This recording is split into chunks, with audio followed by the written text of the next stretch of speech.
subscribe-nya, kasihan.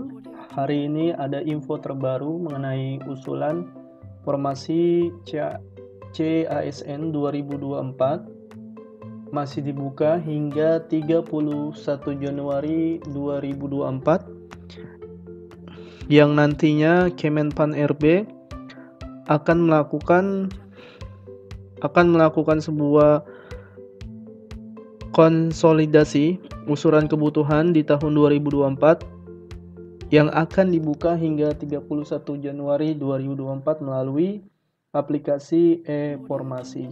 Ini yang menentukan honorer gagal diangkat menjadi P3K 2024 sebab-sebab di bawah ini. Apa saja yang mendasari nanti yang bisa menentukan apakah Bapak dan Ibu bisa melamar atau tidak, apakah ada formasi atau tidak, ditentukan oleh konsolidasi ini yang dilakukan oleh instansi daerah. Baik Bapak dan Ibu, kita ketahui bahwa sama-sama sudah kita dengarkan Presiden Republik Indonesia dalam jumpa presnya bahwa Presiden telah mengumumkan ke publik terkait kebutuhan ASN di tahun 2024 melalui YouTube Sekretariat Presiden pada tanggal 5 Januari 2024. Nah, sebagai gambarannya bahwa progres dan proyeksi yang telah dilakukan Kemenpan RB sebagai hasil dari penyelesaian tenaga non-ASN, sehingga nanti hasil ini didapatkan pada hasil pendataan non-ASN 2022. Adapun Kemenpan RB telah mengumumkan hasilnya. Hasil sebuah pendataan non-ASN ini itu berjumlah totalnya Bapak dan Ibu berjumlah 2,3.550.092, sehingga ada non-ASN ini yang telah lulus seleksi dan diangkat menjadi ASN itu dengan total 749.398, di mana masih ada proyeksi sisa non-ASN yang telah terdata yang belum diangkat sampai saat ini. Itu ada dua kategori THK 2 dan non-ASN, di mana THK 2 ini masih tersisa 130.495 dan non-ASN 1.475.119. Nah, dengan total ini yang belum terangkat 1,6. Dalam proyeksi sisa tenaga non-ASN ini, secara realisasinya itu mungkin dapat lebih besar ya di tempatnya, karena tidak semua formasi khusus terisi oleh peserta formasi khusus non-ASN. Masih ada sisa-sisa lulusan yang belum ditempatkan dan proyeksi sisa non-ASN yang belum diangkat. Nah, di sini Bapak dan Ibu guru ada berdasarkan kategori jabatannya, ada CPNS, ada P3K guru, P3K nakes, dan P3K teknis. Informasi bahwa di sini Kemenpan RB mengusulkan kepada instansi daerah itu kebutuhan ASN-nya tahun 2024 itu paling lambat dilakukan sampai dengan 31 Januari 2024. Di mana Kemenpan RB telah mengkonsolidasi usulan formasi CAS ini di tahun 2024 itu masih dibuka hingga tanggal 31 Januari 2024. Nah, perlu kita ketahui bersama bahwa arah kebijakan pemenuhan ASN di tahun 2024 ini itu yang pertama difokuskan pada pelayanan dasar, jadi tenaga guru dan tenaga kesehatan yang belum terpenuhinya kebutuhan layanan dasar ya, baik guru dan tenaga kesehatan masih dibuka di tahun 2024 ini. Seoptimal mungkin penyelesaian permasalahan non-ASN ini di instansi pemerintah. Sehingga nantinya sebuah penataan tenaga non-ASN ini sesuai mandat Undang-Undang Nomor 20 di tahun 2023 tentang ASN. Dan tentunya ini merekrut fresh grade ya melalui seleksi CPNS. Dan sehingga nantinya mengurangi sedapat mungkin rekrutmen jabatan yang akan berdampak oleh transformasi digital. Perlu diketahui bahwa proyeksi kebutuhan ASN per nasional pada tahun 2024 ini yaitu kebutuhannya ASN 2,3 juta 3.543 dengan CPNS yaitu 690.822 untuk umum dan juga P3K 1.605.694.000 7.605.694 formasi. Nah, di mana rincian kebutuhan ASN 2024 ini ada dari pusat dan ada dari daerah. Dengan total alokasi total kedinasan juga ada dengan total 6.027 dan CPNS P3K dari daerah itu dengan total 1.867.333 Bapak dan Ibu guru dan pusat itu 429.183.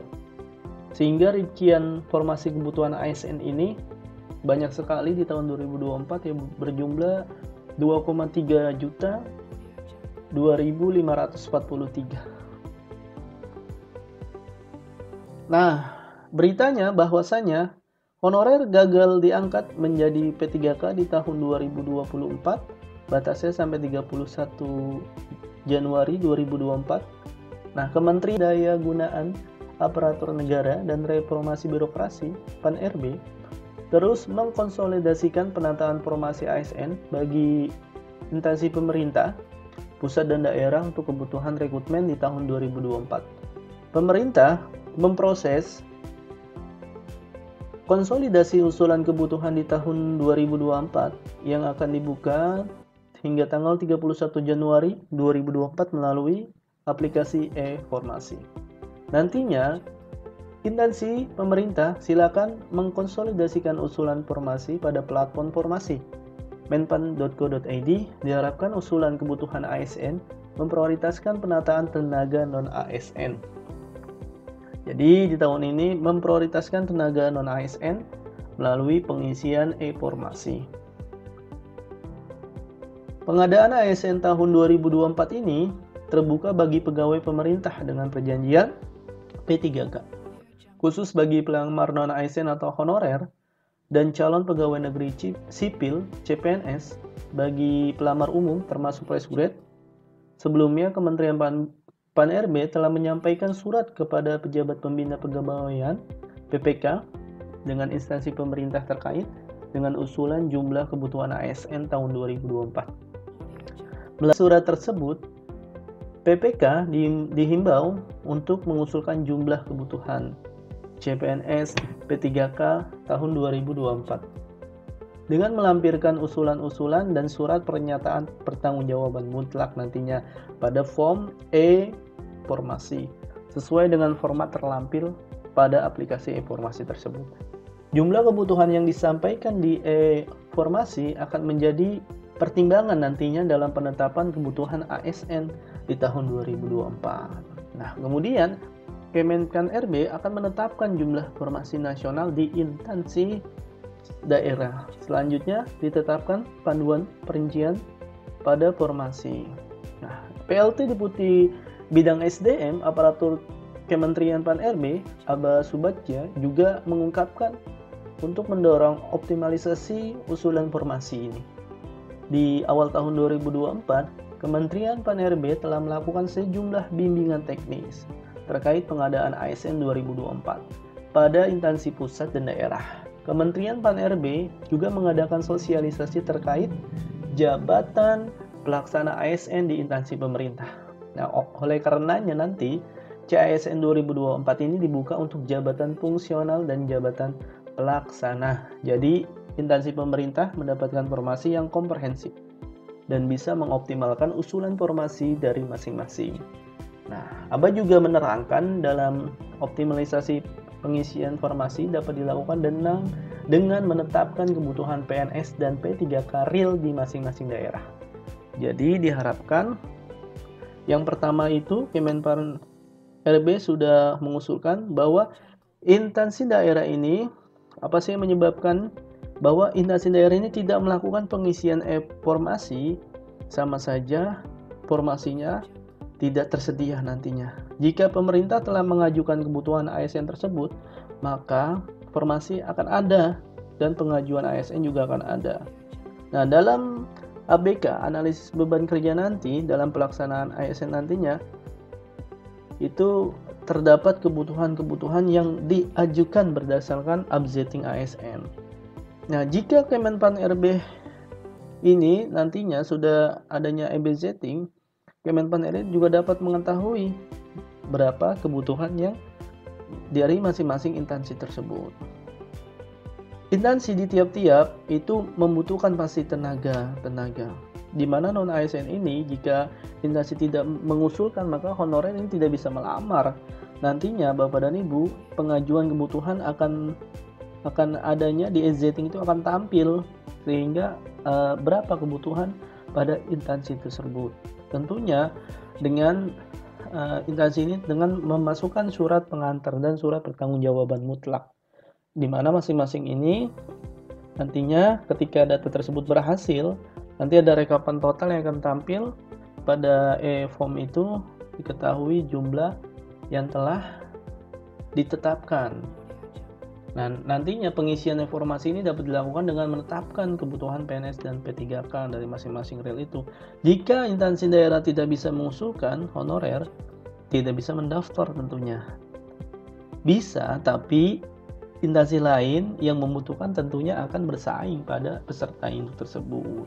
Jadi diharapkan Pemda dari masing-masing instansi itu melakukan rekap e-formasi. Demikian informasi yang dapat kami sampaikan. Sampai jumpa di video-video berikutnya. Kurang lebihnya mohon maaf atas penyampaiannya. Wassalamualaikum warahmatullahi wabarakatuh.